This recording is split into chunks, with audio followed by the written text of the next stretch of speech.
आज हम लोग एक ड्रामा रिव्यू करने जा रहे हैं। वो द गुड डॉक्टर की कॉपी है, टर्किश ड्रामा है, उर्दू में डब किया हुआ है। आप लोगों को भी बहुत कुछ सीखने को मिलेगा, हमें भी बहुत कुछ सीखने को मिलेगा।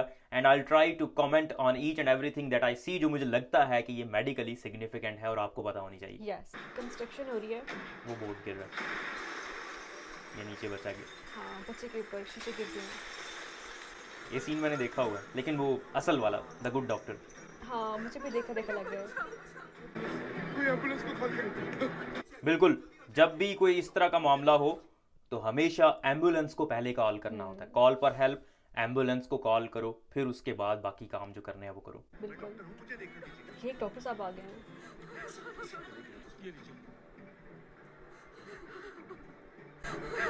सांस रुक जाएगी इसकी। अच्छा, ये गले पे प्रेशर अप्लाई कर, ट्रेकिया पे।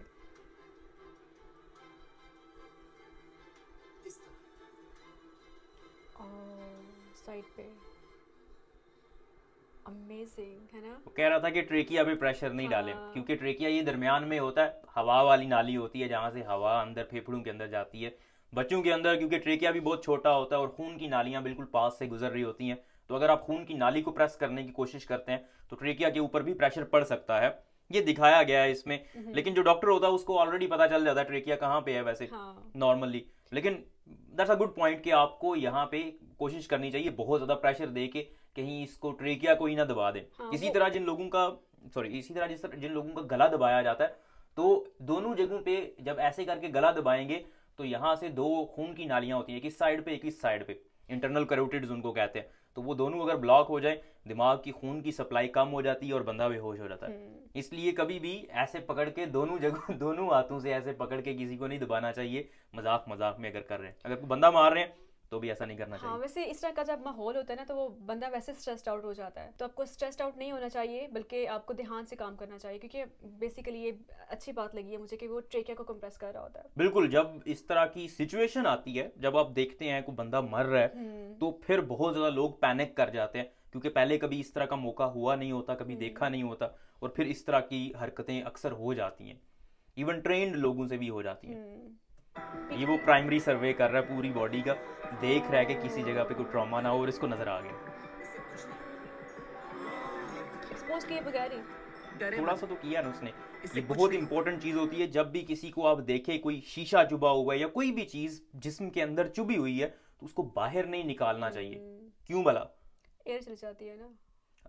एयर तो वो तो फेफड़ों में जाएगी ना वैसे, क्योंकि खून की नाली कोई नीचे हो सकती है जिसके अंदर वो चली गई है। ठीक है, फॉर एग्जांपल ये शीशा था, पेट के अंदर किसी खून की नाली के अंदर चला गया, जो ही आप शीशा को बाहर निकालेंगे तो वो खून की नाली जो फटी होगी ऑलरेडी, वहां से खून बहना शुरू कर देगा और ज्यादा बहना शुरू हो जाएगा। बिल्कुल। इसलिए ऐसी किसी भी चीज को जो अंदर चली गई है उसको एकदम से बाहर नहीं निकालते। वो डॉक्टर्स ही बाहर निकालेंगे थिएटर के अंदर, उससे पहले आपने खुद से एकदम से बाहर नहीं निकालना। इसीलिए ये मूवीज में आपने अक्सर देखा होगा, जो पुरानी मूवीज पुराने जमाने का जो दिखाया होता है जिसमें तीर चल रहे होते हैं, तो वो तीर को हमेशा तोड़ते हैं, बिल्कुल ऐसे खींच के बाहर नहीं निकालते। हाँ, ऐसे ही होता है। मैंने कोई पुरानी सी मूवी देखी थी, इसमें कोई सीन था इस तरह का। हाँ, तो वो तीर को देखें यहाँ पे लगता है, तो वो यहाँ से तीर को तोड़ देते हैं, निकालते नहीं है खींच के बाहर, क्योंकि खींच के बाहर निकालेंगे तो हवा चली जाएगी, वही आप वाली बात। डॉक्टर हो तुम? डॉक्टर अली वफा। वाह जी वाह, डॉक्टर अली वफा इतना यंग और इतना ट्रेंड। इसको दिखाया होता है कि इसको ADHD है, attention deficit hyper activity disease है, जो बहुत सारे लोगों में होती है आजकल। तो बहुत सारे लोग डायग्नोज होते जा रहे हैं ADHD के साथ। इसके एक स्पेक्ट्रम है, मतलब ऐसा नहीं है कि कोई सेट पैटर्न है इसकी अलामात का, बहुत वैरायटी ऑफ सिम्टम्स होती हैं।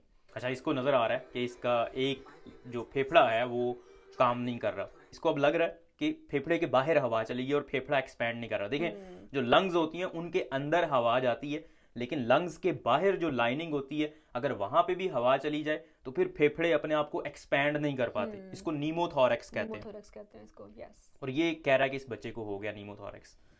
किसी भी तरीके से इसकी सांस बाहर निकालो, क्योंकि थोड़ी देर बाद ये सांस लेना छोड़ देगा। सबसे इम्पोर्टेंट होता है कि बंदा ब्रीदिंग हो रही है कि नहीं। बहुत ज़रूरी होता है कि जब भी कोई मरीज बेहोश हो जाए तो सबसे पहले तो उसकी सांस चेक करें कि वो सांस ले रहा है या नहीं ले रहा। अगर वो सांस ले रहा है तो फिर आपको सीपीआर करने की, मतलब सीने के ऊपर कंप्रेशंस देने की जरूरत नहीं होती।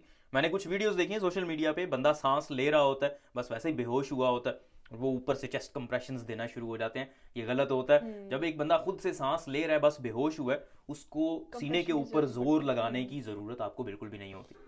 ये प्लूरल ड्रेन बनाने लगा, चेस्ट ड्रेन बनाएगा। ओह, चेस्ट ड्रेन, वाओ, अमेजिंग। ऐसी हरकत किसी नॉन मेडिकल बंदे को बिल्कुल भी नहीं करनी चाहिए। इवन जो डॉक्टर होते हैं वो भी इस तरह का काम नहीं कर सकते। It's very difficult and nearly impossible. हाँ, अगर किसी की जान जा रही है, आपको लग रहा है कि अगर यहाँ पे कुछ भी ना किया और एम्बुलेंस भी नहीं आएगी तो बंदा मर जाएगा, तो फिर इन डायर सिचुएशंस आप कर सकते हैं। अदरवाइज इस तरह का काम जो है वो डॉक्टर्स भी इवन नहीं करते। ये किसी स्पेशलाइज्ड, यस, थिएटर के अंदर ही ये होगा। अच्छे से आपको सपोर्ट चाहिए होती है। अब वो सांस लेना शुरू हो गया है। ये वाकई में एक अच्छा सीजन लग रहा है क्योंकि इसको कॉपी किया हुआ है। द गुड डॉक्टर की ऑलमोस्ट एग्जैक्ट कॉपी है, उसी तरह का वो भी सीजन है। वो भी बहुत अच्छा सीजन है, स्पेशली जो मेडिकल स्टूडेंट्स हैं या जो लोग नॉलेज चाहते हैं मेडिकल से रिलेटेड, उन लोगों के लिए बहुत ज़बरदस्त सीजन है वो। मैंने बहुत कम देखा हुआ है, अभी सारा नहीं देखा, लेकिन ये उसी की कॉपी है। हाँ, और आपने ऐसा कोई भी केस हो जाए तो आपने सबसे पहले एम्बुलेंस को कॉल करनी है। इस तरह कॉपी करने की आपको जरूरत नहीं, क्योंकि ये सिर्फ ड्रामों और फिल्मों में अच्छा लगता है। बिल्कुल ऐसा ही है। हाँ, बंदे की जान भी जा सकती है, इसलिए एम्बुलेंस को कॉल करना बहुत जरूरी है। फौरी तौर पे एम्बुलेंस को कॉल करें। अगर सांस नहीं ले रहा बंदा तो सीपीआर शुरू कर दें। अगर कोई वेल ट्रेंड बंदा है जिसको सीपीआर करना आता है, मतलब चेस्ट कंप्रेशंस करना आते हैं, तो ज़बरदस्त। लेकिन अगर कोई बंदा सांस ले ही नहीं रहा, आपको लग रहा है कि ना उसकी पल्स आ रही है ना वो सांस ले रहा है, तो फिर सीपीआर अगर किसी को नहीं भी आता तो वो भी परफॉर्म कर सकता है किसी हद तक। उसकी वजह यह है कि अगर वो नहीं करेगा तो मरीज तो फिर ज़्यादा रहेगा। कुछ ना कुछ तो हो ही जाएगा।